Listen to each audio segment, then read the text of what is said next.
দেশ সংকট সৃষ্টি করেছে আওয়ামী লীগ, দেশে অপচয় শুরু করেছে আওয়ামী লীগ। আর আমার ছাত্রদল একটা ইফতার পার্টি করবে বলে অপচয় হচ্ছে, ভেঙে দাও।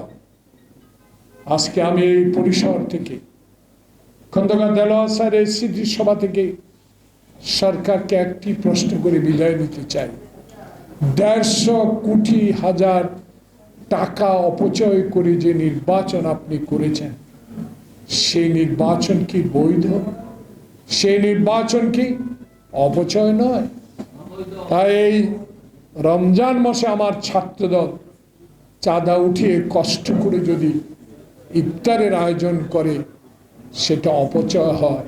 তা বাংলাদেশে 2014 সাল থেকে আজকে 18 মার্চ 2024 পর্যন্ত বাংলাদেশে যত অপচয় করেছেন আপনি, আপনার দল, আপনার সরকার, হিসাব নিকাশ এই দিনে শপথ নিচ্ছি, হতাশ হবার কোনো কারণ নাই। অক্ষরে অক্ষরে নেওয়া হবে ইনশাল্লাহ। আমি আর আলাল কারাগারে। আলাল সৌভাগ্যবান ব্যক্তি, তার মা মরে গেছেন, তাকে প্যারোলে নেওয়া হয়েছে। আমার মা মৃত্যুবরণ করেছেন, আমাকে অনুমতি দেওয়া হয়নি। কথাটা এই জন্য বললাম যে ব্যক্তিটি স্বাধীনতা পদক প্রাপ্ত, যে ব্যক্তিটি এই দলের জন্য সকল কিছু উৎসর্গ করেছেন,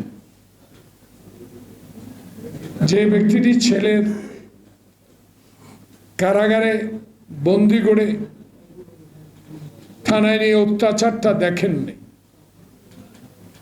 সেই ব্যক্তিটাকে পছন্দ করেছিলেন আমাদের দুর্দিনে। আজকে যিনি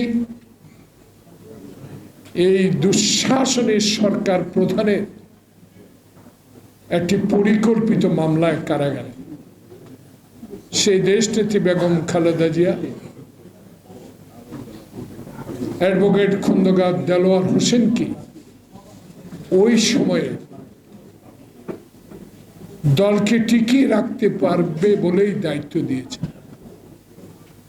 রিমোট একজনের হাতে থাকে। জেলে থেকে সব দেখেছি, শুনেছি। অনেক বিজ্ঞ নেতাদের পাশে থেকে পত্রিকা পড়িয়ে পড়িয়ে শুনেছি 111 সরকারের দুঃশাসনের কথা।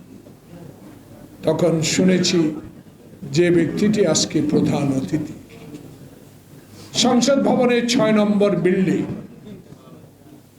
সেই বিল্ডিং এ আমিও থাকতাম।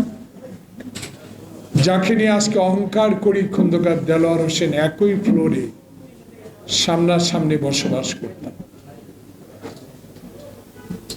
শুনতাম খন্দকার দেলোয়ার দূর থেকে যে ব্যক্তিটির সহযোগিতা সবচেয়ে বেশি করেছে, সে ব্যক্তি আজকে প্রধান অতিথি, আমাদের সবারই প্রিয় নেতা, যিনি ভালো বলেন, যিনি কদিন আগে জামিনে মুক্ত হয়ে আবারও দুঃশাসনের বিরুদ্ধে কথা বলা শুরু করেছেন, সেই প্রিয় ব্যক্তি বাবু গয়েশ্বর চন্দ্র রায়।